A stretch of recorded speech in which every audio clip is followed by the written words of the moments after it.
Hi friends, today we'll discuss about the mandible. Look here, this is the mandible.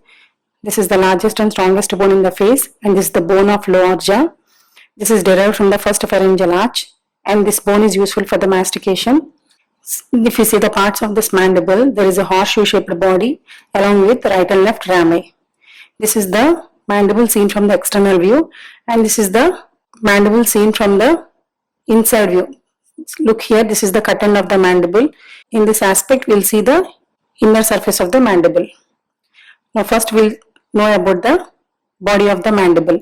For the body, there is a outer surface, inner surface, upper border, lower border. First we'll see the outer surface of the body of mandible. In the outer surface, first in the midline, there is a prominent ridge which is seen in the midline, which indicates the fusion of right and left half of the mandible. That prominent ridge is known as the symphysis mente. At the lower part of the symphysis mente, we will see a median triangular projection known as mental protuberance. Inferior lateral angle to that mental protuberance, we will see tubercles on either side. Those tubercles are known as mental tubercle. And this is the mental foramen, which is located just below the level of premolar tooth. This is the oblique line which is extended from the anterior border of the ramus of the mandible, which extends downward, forward, and it reaches up to the level of mental tubercle. Here there is a, below the incisor teeth, we will see a notch known as incisive fossa.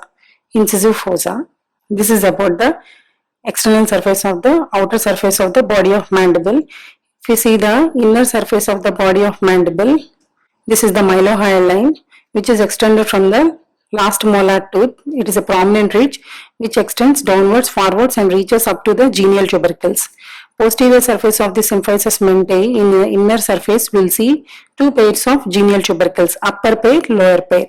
The area below the mylohyoid line is hollow and it gives for the lodgement of submandibular gland, that is known as the submandibular fossa. The area located just above the mylohyoid line is sublingual fossa, gives attachment for the sublingual gland. This is about the inner surface of the body of mandible. Now we will see the upper border. In the upper border is known as alveolar border and it gives a lodgement for alveolar process of teeth. And this is the lower border. Lower border is known as the base of the mandible. Exactly at the midline, on either side of the midline, we will see an oval shaped depression known as digastric fossa. Here gives an attachment for the anterior belly of digastric muscle.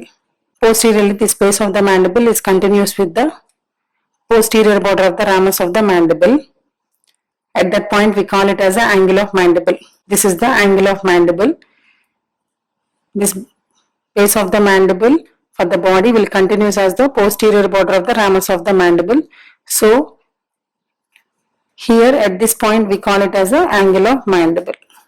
Now we will see the ramus of the mandible. This ramus of the mandible is quadrilateral in shape, having two surfaces, lateral and medial surface, upper and lower border, anterior and posterior border. So, four borders and two surfaces. Now we will see the lateral surface. On this lateral surface, which was flat and it have a numerous oblique ridges. That is about the lateral surface. If you see the medial surface, just above the center of the ramus of the mandible, at the level of occlusion of teeth, we will see a mandibular foramen. This mandibular foramen, which leads into the mandibular canal, which is seen in the body of the mandible, and it opens into the mental foramen. Anterior margin of this mandibular foramen, we will see a tongue-shaped projection which is directed towards the head of the mandible. This is known as the lingula. And posterior margin of this mandibular foramen, we will see a mylohyoid groove which was extended downwards, forwards, and it continues with the posterior end of the mylohyoid line and it enters into the body of the mandible. This is the mylohyoid groove. Next, we will see the upper border, lower border.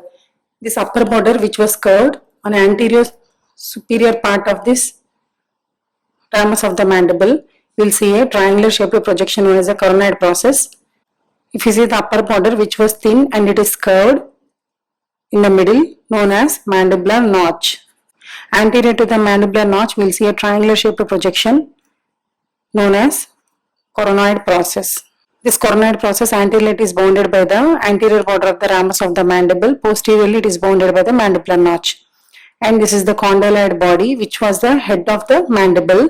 It was expanded from side to side, and the constricted part just below this head is known as neck. This is the condyloid body. At the level of neck, we will see one depression known as pterygoid fovea. That is about the upper border. If you see the lower border, at the lower border, the base of the body of mandible will continues as the lower border of the ramus of the mandible, and then it continues as the posterior border of the ramus of the mandible. That is about the lower border. If you see the anterior border which was thin and posterior border which is thick. This is about the parts of the mandible. Thank you, friends. A lot of effort is involved in preparing these videos. A small subscribe from your side will motivate me to do more videos. Please do subscribe to my channel. To subscribe, please click on the subscribe button below the video.